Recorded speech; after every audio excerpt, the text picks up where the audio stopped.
Ce vendredi 26 janvier sur M6, Julien Courbet et ses équipes partiront à la rencontre de personnes victimes d'arnaques de la part de leurs proches. Parmi eux, Marie-Cécile, une femme qui a tout perdu à cause des excès et des fraudes fiscales de son ex-mari. Parce que nos ennemis ne sont pas si loin que l'on ne le pense, Julien Courbet et ses équipes se sont concentrés sur ces individus devenus victimes d'arnaques par la faute de leurs proches. Qu'ils soient leurs amis ou un membre de leur famille, ils ont été la cible d'une arnaque bien ficelée qui leur a fait perdre une relation et de l'argent. Marie-Cécile est endettée par la faute de son mari condamné pour fraude fiscale.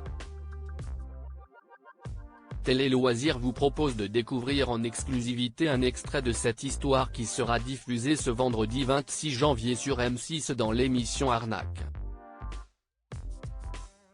On ne vit plus, une femme désemparée parce que l'administration fiscale lui réclame 1,7 million d'euros. 1,7 million d'euros, c'est une coquette somme.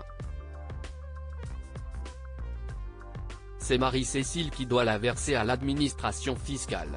Sa vie a complètement changé du tout au tout depuis que son mari a été accusé de fraude fiscale, la maison est hypothéquée, les voitures sont gagées alors que je n'ai rien fait, je suis reconnue comme étant innocente, explique-t-elle. Aujourd'hui, la mère de famille est dépassée par la situation, votre mari vous plante un couteau dans le dos, et la société, l'administration fiscale vous achève. On ne vit plus. On se passe de beaucoup de choses. Les enfants de Marie-Cécile sont eux aussi découragés et impactés par la situation. Aucun d'entre eux, y compris Marie-Cécile, n'était au courant des dérives du père de famille.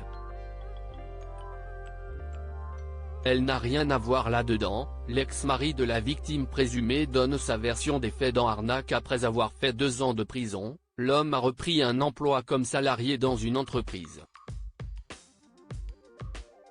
Les équipes de Julien Courbet ont contacté l'ancien époux de la victime pour connaître sa version des faits. Mon erreur a été de prendre l'argent dans les caisses de mon entreprise individuelle, justifie-t-il avant d'expliquer pourquoi il n'a prévenu personne de ses actes. Mon idée c'était de ne pas mélanger ma vie professionnelle avec ma vie privée.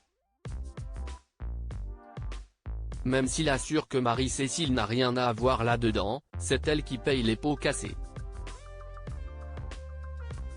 Il n'a jamais cherché à me protéger, affirme-t-elle avant de déclarer très franchement, il ne se rend pas compte de la panade dans laquelle nous sommes.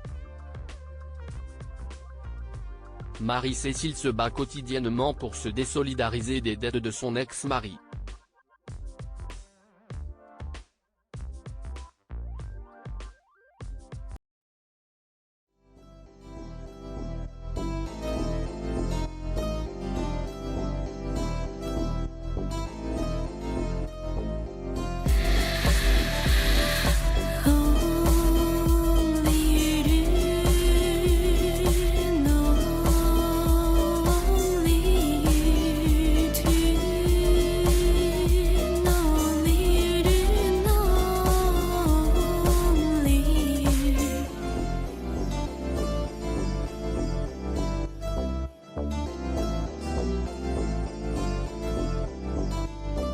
To